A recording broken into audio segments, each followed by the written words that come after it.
ನನ್ನ ಹೆಸರು ಮಂಜುನಾಥ್ ಅಂತ, ಕೊಡಗಿಂದ ಬಂದಿರೋದು. ನನಗೆ ಸಯಾಟಿಕಾ ಪ್ರಾಬ್ಲಮ್ ಇತ್ತು. ಕಾಲು ನಾನು ಒಂದು ಎಡದೆ ಬಲ್ಲೆ ಕಡೆ ಕಾಲು ಸೊಂಟದಿಂದ ಕೆಳಗಡೆ ನಿಲ್ಲಕ್ಕಾಗ್ತಾಯಿರಲಿಲ್ಲ. ಯಾವಾಗ ನಿಂತರೂ, ಕೆಲಸ ಮಾಡುವಾಗ ನಿಂತರೂ ನನಗೆ ಕಾಲು ನೋವು ಬರ್ತಿತ್ತು. ಪೇಯ್ನ್, ಬಾಡಿ ವೆಯ್ಟಿಗೆ ಪೇಯ್ನ್, ನಿಲ್ಲಕ್ಕೆ ಆಗ್ತಿಲ್ಲ, ಜಾಯಿಂಟ್ ಪೇಯ್ನ್ ಬರ್ತಿತ್ತು.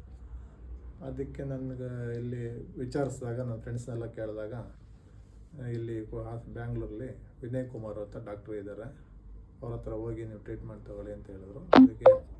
ಅದಕ್ಕೋಸ್ಕರ ನಾನು ಇಲ್ಲಿ ಬಂದು 4 ಸೆಕ್ಷನ್ ಟ್ರೀಟ್ಮೆಂಟ್ ತಗೊಂಡು 2 ಡೇಸ್ ಬಿಟ್ಟು ನೋಡಿದ್ರೆ ನನಗೆ ಒನ್ ಡೇಸಲ್ಲೇ ನನಗೆ ರಿಸಲ್ಟು ಗೊತ್ತಾಯಿತು.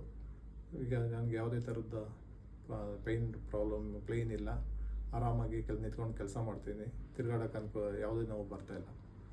ಅದೇ ಥರ ಡಾಕ್ಟ್ರು ನನಗೆ ಫುಡ್ಡನ್ನು ಯಾವ ಥರ ತೊಗೊಬೇಕು ಅಂತ ಹೇಳಿದ್ರು, ಅವರು ಹೇಳಿದ ರೀತಿಯೇ ಫುಡ್ಡನ್ನು ಪಾಲಿಸ್ತಾ ಇದ್ದೀನಿ.